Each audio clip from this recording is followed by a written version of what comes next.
specific talent with the other groups also. И когда лидеры ходят в гости в другие группы, они могут как-то делиться своими знаниями, своими талантами. They can give class in that other group, in the other chakra or Mahachakra. Они могут читать лекции в других группах, в других чакрах.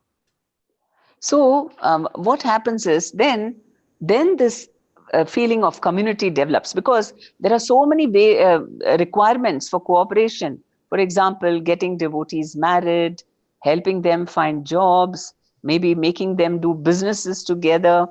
И вот тогда возникает это чувство общей, единой общины Бхакти-врикши, потому что есть вопросы, которые можно решить только коллективно. Например, нужно кого-то устроить на работу или кому-то найти жениха или невесту. So all these can happen very easily if the leaders are all having proper understanding and cooperating with each other. И все это становится возможным, если у лидеров есть взаимопонимание и сотрудничество.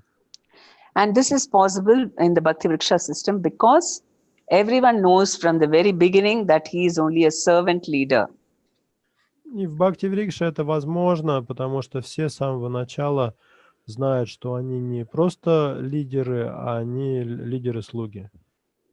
So in case, that's why if we have regular meetings, we have to check whether we are following all the aspects of Bhakti-vriksha, or are we falling short in something. И на вот этих регулярных собраниях, которые проводятся, нужно также разбирать, всем ли мы аспектам Бхакти-врикши следуем, все ли мы делаем, что необходимо, или где-то у нас какие-то есть недоработки. Then it's very easy to, it's a natural outcome that we'll build an expanding community. И тогда построение постоянно растущей общины, оно будет естественным результатом всего этого. Problems we will face because it's the nature of material world, but we will be able to overcome all these problems. Проблемы в любом случае будут, потому что такова природа материального мира, но мы сможем решать эти проблемы успешно. Okay. Thank you very much. I'll give time for questions now. Do you have any questions? Спасибо вам большое. Сейчас можно задавать вопросы. We don't have questions yet. Mm-hmm. Okay. Because Girmani Prabhu told me, okay, not yet any questions. Okay. Maybe there are some problems with broadcasting. Really? Шачнай Прабhu, идет трансляция, потому что преданный пишет, что прервалась трансляция. Нет, идет все, пока. Все нормально. Но в любом случае сейчас есть время для вопросов. Пока вопроса ни одного нет. Maybe you can speak some more. When we have first questions, I will let you know. Okay. So we find that in all communities, wherever this Bhakti-vriksha system is being developed, very sincerely, that big communities are coming up. И есть такой опыт, что там, где успешно развивается Бхакти-врикша в соответствии с этими правилами, там из нее потом вырастает такая крепкая, здоровая община Бхакти-врикши. And people are, it is actually Bhakti-vriksha is based on the mood of Lord Chaitanya Mahaprabhu. Бхакти-врикша основана на умонастроении Господа Чайтаньи Махапрабху. And that means everyone is being trained to develop a service attitude. Это означает, что каждого с самого начала приучают к умонастроению служения. And this is not just got very easily. We have to take trouble to make people understand what this is. На самом деле не так просто научить начинающего преданного умонастроению служения. Нужно много проповедовать ему на эту тему. We have not only to train them in doing services, but also teach them what is the proper attitude in doing these services. Нужно не только научить совершать преданное служение, но еще научить тому, как это делать в правильном умонастроении. And that is the greatest difficulty. И вот здесь как раз самая большая сложность. Because we are living in Kali Yuga. Мы живем в Кали-югу, And people's way of thinking is totally opposed to this mood. и в Кали-югу доминирующий образ мысли, он как раз полностью противоположен умонастроению Господа Чайтаньи. And that is why we need to read all the pastimes of Lord Chaitanya Mahaprabhu. Вот почему так важно читать об играх Чайтаньи Махапрабху. Chaitanya Charitamrita, Chaitanya Bhagavat, Важно and читать then читание Чаритамриту, читание Бхагавату. and there are also books written by other senior Vaishnavas in ISKCON. Также есть хорошие книги, написанные старшими вайшнавами ИСККОН.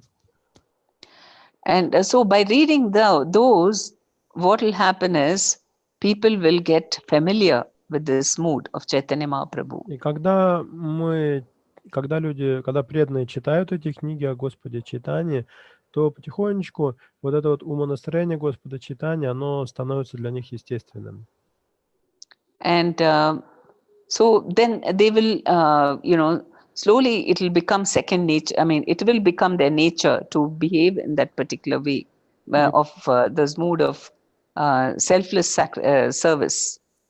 И потихоньку вот это вот умонастроение бескорыстного служения становится уже природой преданных. And if you want to make anything the culture of a place, then we have to recognize and appreciate that particular quality. If somebody is exhibiting something, we should appreciate and announce to everyone.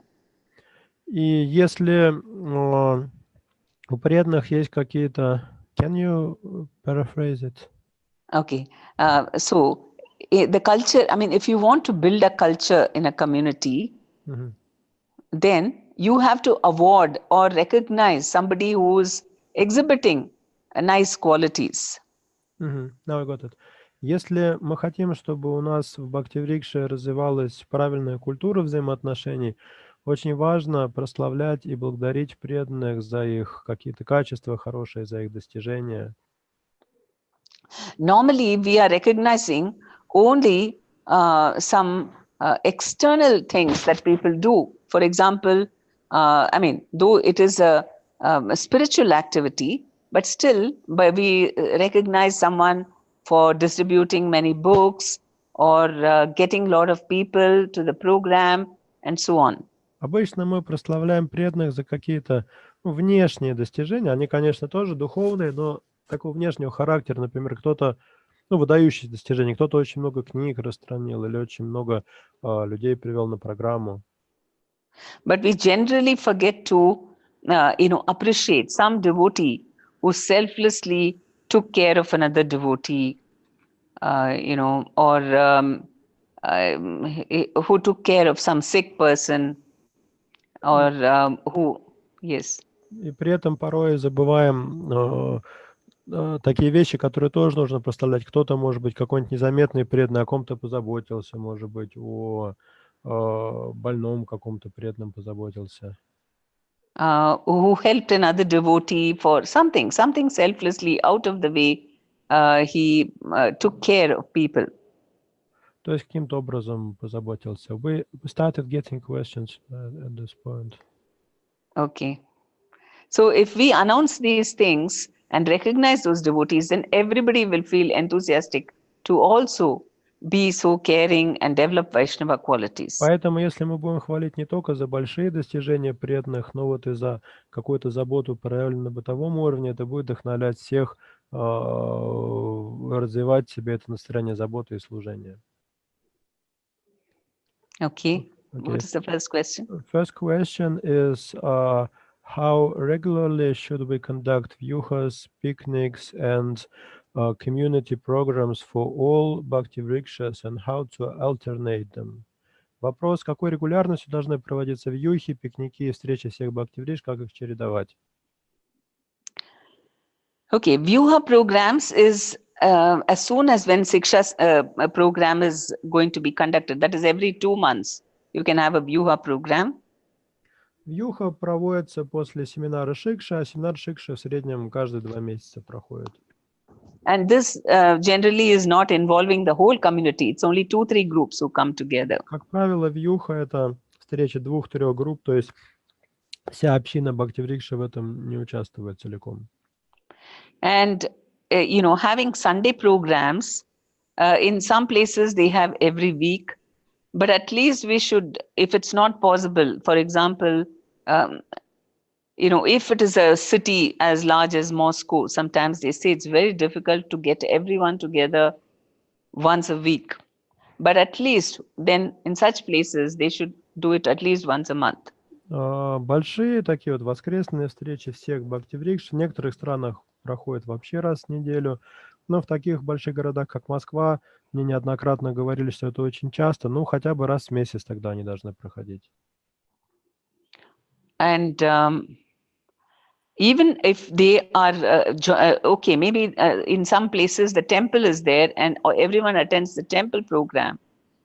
But after the temple program, the Bhaktivriksha members can come together at least for some time to discuss and announce Bhaktivriksha related issues.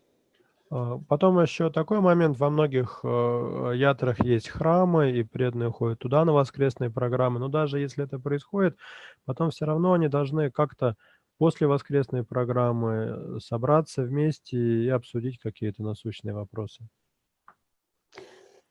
And so in this way, because people will know what's happening in the other groups, and they will develop relationships cutting across different groups.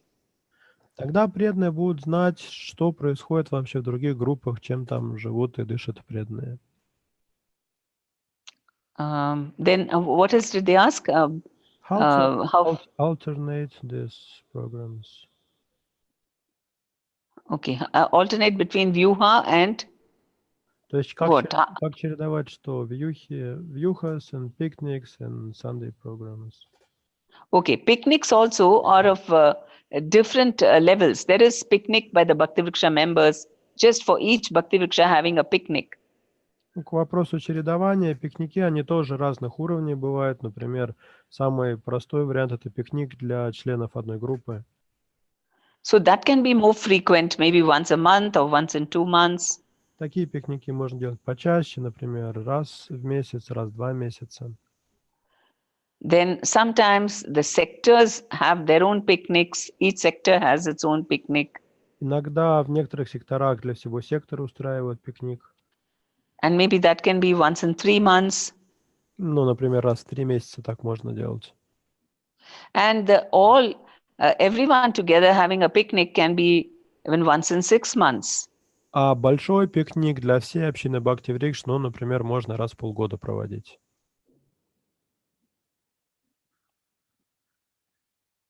Have I answered the question? Is there anything else? There are other questions also. Это был вопрос от Игоря Речкалова, теперь от Дмитрия Сасова. Нужно ли проводить отдельные общие программы, посвященные только киртану, совместному воспеванию без лекций, обсуждению каких-то вопросов? Dmitry Sasov is asking, should we also conduct programs dedicated only to chanting, congregational chanting, without having any classes or discussing any questions? Just simply Yes. chanting. Yes, those are the japa marathons. Да, такие программы называются джапа-марафоны. And those are wonderful to help people. They feel very enthusiastic about japa then. И джапа-марафоны, они пробуждают очень большой интерес преданных джапе. Actually, he's asking about kirtan, not japa. Okay. Yes, of course, kirtan, we should have as many kirtan programs as possible for new people and, especially to attract new people. Что касается программ с киртаном, то они тоже нужны, их можно проводить так часто, как получается, особенно для начинающих, они очень привлекательны, такие программы. And one easy way to do that is to ask different members of the Bhaktivriksha to host programs in their homes. И есть очень простой способ, как проводить много таких программ, это предлагать преданным из Бхактиврикши, чтобы они такие киртан-программы проводили у себя дома. And I know that in Moscow they do mantra yoga programs where they have only kirtan, and people they invite, they make it very nice, they decorate it, and they invite new people to come, and they have only kirtans, and in between they just give a little, some little knowledge, and then continue with the kirtans. Также я знаю, что московская бхакти-рикша проводит мантры-йоги. Там в основном киртан, очень красиво украшен зал, хорошая атмосфера. Они в основном поют и, может, между номерами чуть-чуть что-то говорят, чуть-чуть проповедуют, но акцент на киртане. So another question from Olga Manjas.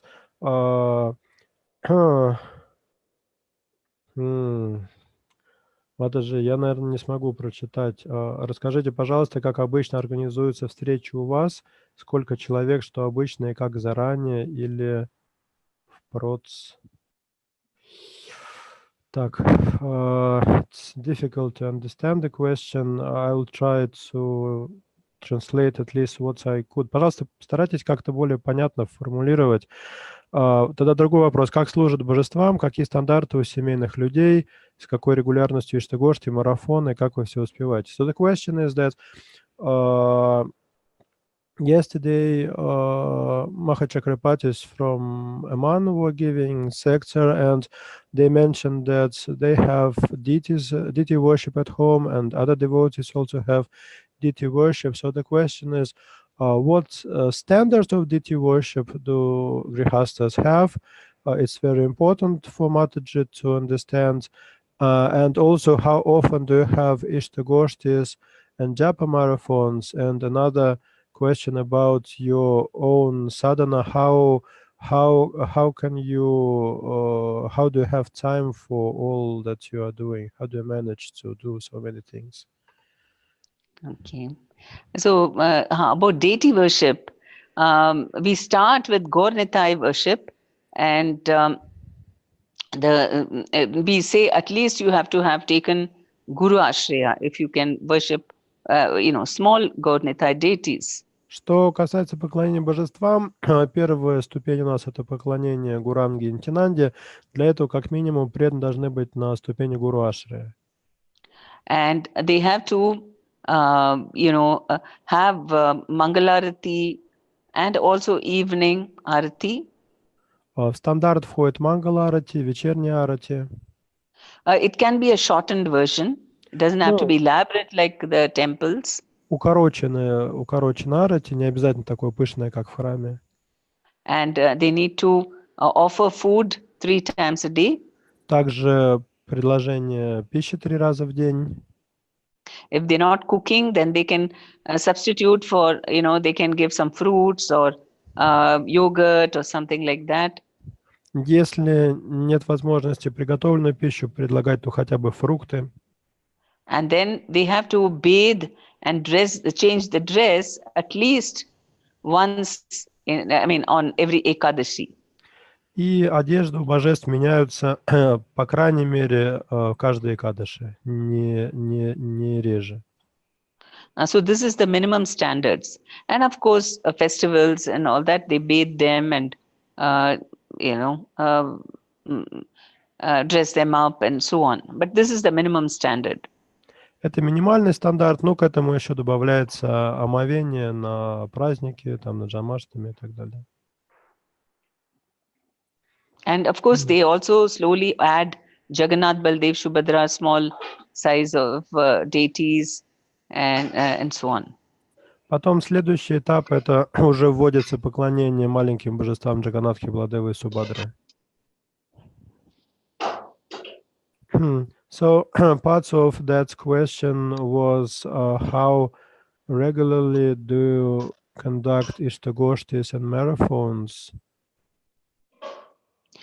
That is why in the meetings, you have to discuss and make a plan. You have to make a planner that is every month, which day you'll have what. It depends upon the people, what they can agree with. So Japa marathon you can have on all public holidays or on a Sunday where everyone can come to do the Japa. Maybe it can be once in 2 months at least. Ну вот продолжение вопроса. Матажа Ольга Манджус получше сформулировала свой вопрос, но, пожалуйста, поясните еще, вы пишете, как обычно организуются встречи, какие именно встречи вы имеете в виду. Но вот по поводу вашего вопроса о регулярности иштагошти и марафонов, ответ такой, что это уже вопрос организации, как вы договоритесь, как преданным удобно, может быть, раз в 2 месяца или около того. So that is Japa Marathon. And what was the other one? Иштагоштис. Ishtagoshtis. Ishtagoshti is, though it is not only meant for problem solving, but we want to, it's mainly if you see that there has been some misunderstanding or problem, then you have the Ishtagoshti. Иштагошти, ну, это в частности средство решения проблем, поэтому его собирают по необходимости, если есть какой-то вопрос, который нужно решить, или проблема, которую нужно решить. And however small or trivial the problem may be, don't hesitate to have an Ishtagoshti so that you can sort it out immediately. You can nip it in the bud. Какой бы незначительно ни казалась проблема, не ленитесь собирать иштагошти, чтобы погасить ее еще в зародыше. Another question was about your personal sadhana. How do you manage to do all the things you are doing? Okay. Sadhana has to be early morning. If you miss that, then, the day becomes too busy. Дальше был вопрос, как вы сами все успеваете. Ответ такой, что ключ к успеху – это утренняя садхана. Нужно стараться по максимуму делать духовные вещи утром, и тогда вы все успеете. So getting up very early in the morning, the proper ISKCON standard of, before 4 is the best way you can ensure that your sadhana is always there. And then everything else is powered by that sadhana. В ISKCON стандарт такой, что вставать желательно до 4 утра, поэтому если вы это делаете, то у вас будет хорошая садхана. Если у вас будет хорошая садхана, на ней, собственно, держится и все остальное. It may seem a little difficult, especially in cold countries, in the winter time, then you don't feel like getting up and so on. Конечно, в холодных странах, северных странах это сложно, не хочется вставать так рано. But somehow, if we can do that, because that is the most essential thing for our spiritual advancement. The early morning time is the best time to develop the mode of goodness and make sure that the sadhana, we have full attention, we are able to give our time and attention to it. If you do it later, we have to hurry through it and our full attention won't be in it. Но даже живя севернее, надо стараться вставать все-таки пораньше, потому что тогда утренняя программа будет вас проходить в гоне благости, вы сможете больше внимания уделять. Если вы делаете ту же самую программу позже, то уже вы не сможете делать с такой концентрацией.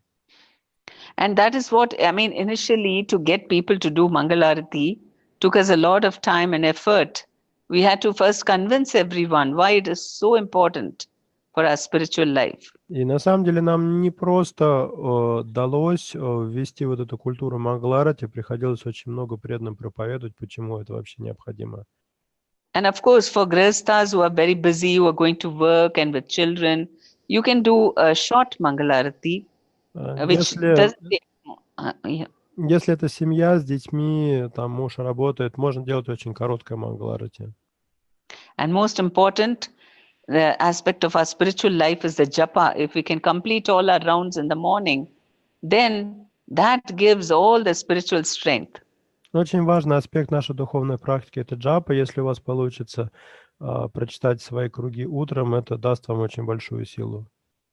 So, of course, people who have, and of course, some reading every day, also at least 15 minutes to half an hour, or listen to lectures when you're doing work. All this will really make your consciousness very fixed in Krishna. Также очень важно читать книги каждый день, хотя бы 15-30 минут. Также можно слушать лекции, например, когда вы едете на работу. Все это поможет вам сосредоточить свое сознание на Кришне. And this will help us to fulfill our material duties also very nicely in a Krishna conscious way. Но также будет помогать нам очень хорошо выполнять свои обязанности в духе сознания Кришны. And we have Krishna with us in all our activities. We don't, because he is there, we can depend on him. We should depend on him for all our activities. Тогда Кришна будет с нами, мы будем ощущать его присутствие, и мы будем полагаться на него во всем, как, собственно, мы и должны делать. And without Krishna consciousness, material work becomes even more difficult. Без сознания Кришны материальной работой заниматься очень тяжело. But if we are connected with the spiritual energy, then our everything becomes a little easier. Но если вы подключены к духовной энергии, это все очень сильно упрощает. So this is the investment we have to give. It may be difficult. Это вот те инвестиции, которые имеет смысл сделать. If you feel tired because you have to go to work and so on, you can take a little rest, a little nap before going to work because you got up early. Если от того, что вы встали рано, вам хочется спать, то можно потом прилечь еще поспать перед работой.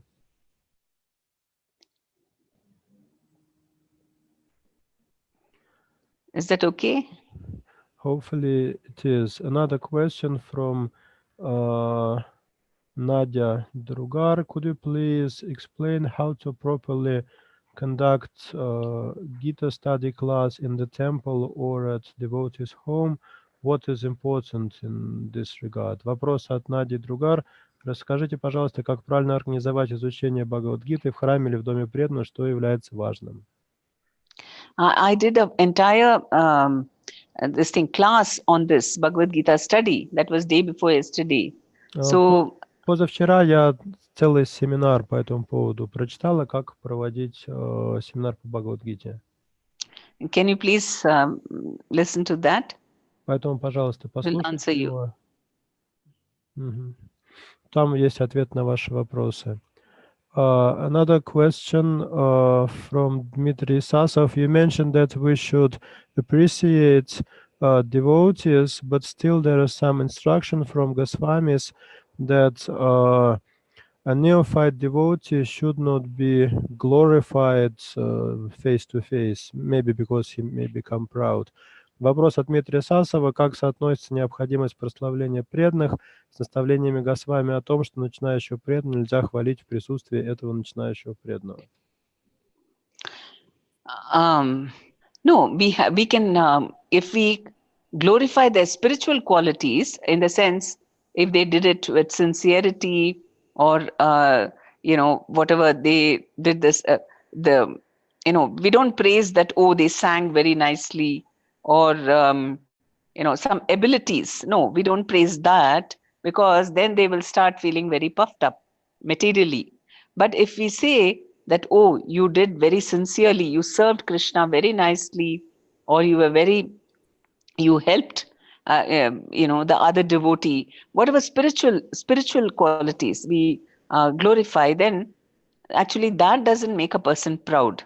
Но тут секрет в том, что прославлять надо не материальное качество преданного, а духовное. Например, если вы скажете, как ты сегодня красиво киртан пел, это вот умение петь, это материальное качество, и преданный может возгордиться. А если вы будете прославлять его за то, что как ты хорошо позаботился о таком-то преданном, то есть забота – это уже духовное качество, и прославление этого качества не будет вызывать гордыню. And that will actually give them an incentive to develop the qualities even more. They will think that, oh, I have to become like this. I have to be more humble, more service-minded. Более того, когда вы преданных прославляете за духовное качество, у них возникает желание еще больше развить в себе это качество, стать еще более смиренным, например. So by appreciating, we are actually encouraging them to surrender more. Поэтому, с одной стороны, мы прославляем преданного, а с другой стороны, мы его вдохновляем еще больше предаться Кришне таким образом. Another question from Dmitry Sasov. He said that in Russia it's cold most parts of the year. Not everyone is inclined to go on picnic in winter. So what can we conduct? What kind of program instead of picnic? Дмитрий Сасов спрашивает, в России холодно большую часть года, что можно делать вместо пикника, какого типа программы. Кто-то не любит зимние прогулки на свежем воздухе в холодное время. Then you just have a party in one of the devotees' homes. Тогда просто устройте вечеринку у кого-нибудь из преданных дома. With also, apart from kirtan and dancing, you can have games and quiz and sharing of realizations. Помимо киртана и танцев можно поиграть в какую-нибудь игру или викторину, или поделиться своими реализациями. Lila Priyarahini Mataji is asking, you mentioned that it's very difficult to change one's mentality in Kali Yuga, and you have to preach a lot to new devotees. So the question is it enough just to conduct BV1 without study classes on Bhagavad Gita and Chaitanya Charitamrita? What is your experience? Is BV1 program enough? Вопрос от Маджлила Прiyarahini. Вы сказали, что поменять настроение на служение сложно в Кали-югу, что надо много проповедовать. Вопрос, достаточно ли только материала программы BV1 без параллельного чтения лекций по Бхагавад-гите и читания Чаритамрити, как по вашему опыту?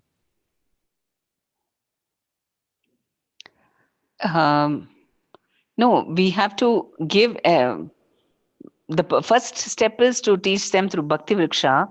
And the next level, when they finish that, we have to teach them Bhagavad Gita, more a systematic study. Only then they will progress more. Первый шаг – это преданный проходит через БВ1, а следующий шаг он уже проходит через семинары по Бхагавад-гите, там более систематическое изучение гиты, и благодаря этому он и прогрессирует.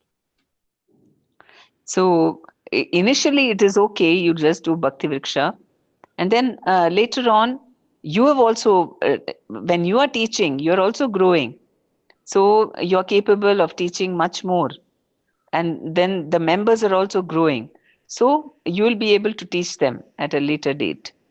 Поэтому для начала можно ограничиться БВ1, но в какой-то момент нужно вводить уже семинары.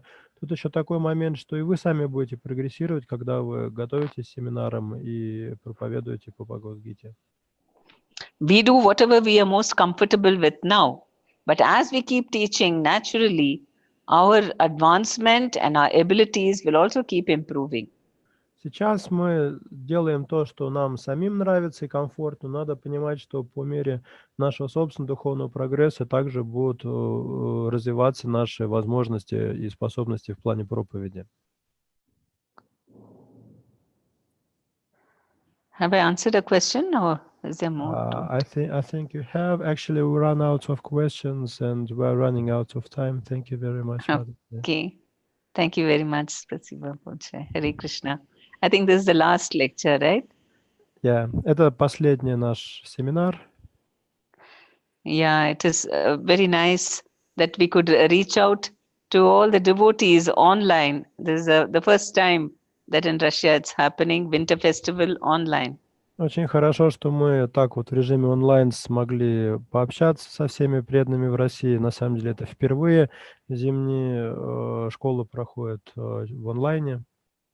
So sitting in the comfort of your homes, you can listen to all the different lectures of different devotees.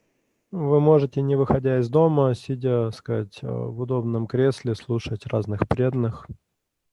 Hopefully next time, we'll have a portal where we can also see each other, because in the Zoom, I mean, they are not there, so I cannot see the devotees. So on the first day. Надеюсь, что в следующий раз организаторы как-то продумают платформу, где можно видеть других преданных, потому что Zoom, в принципе, это позволяет, но сюда сейчас не всех пускают, кроме организаторов, то есть как-то, возможно, это доработают. So thank you for asking the questions, and I wish that, wish you all great success in your Bhakti Vriksha preaching. Спасибо вам большое за ваши вопросы, и я желаю вам больших успехов в развитии Бхакти Врикши. And wish you all a new, wonderful, happy New Year. Я желаю вам замечательного Нового года. Hare Krishna. Hare